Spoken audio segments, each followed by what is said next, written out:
কি যে করি, বাথরুমে দিছে সাপ, আচ্ছা প্যাডের মধ্যে দিতেছে মোসো, দিয়ে আশেপাশে কোনো জঙ্গল আছে নি, মাথা নষ্ট। গাড়িটা রাখি একটু বাথরুমটা করে রাখি, তাহলে ভালো হইব না। लेकिन एक सेकंड আমার সাইকেল চলবে হাওয়া উড়া উড়া আচ্ছা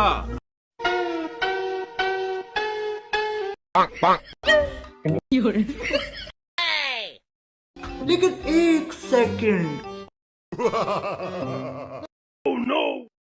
যাক, পেট শান্তি তো সব শান্তি। আচ্ছা এখন একটু ভালো লাগতেছে রে। মাথা নষ্ট। ও তুই মাঠে নামে গেলি থেমে ও তুই মাঠে নামে গেলি থেমে তু বলে আউ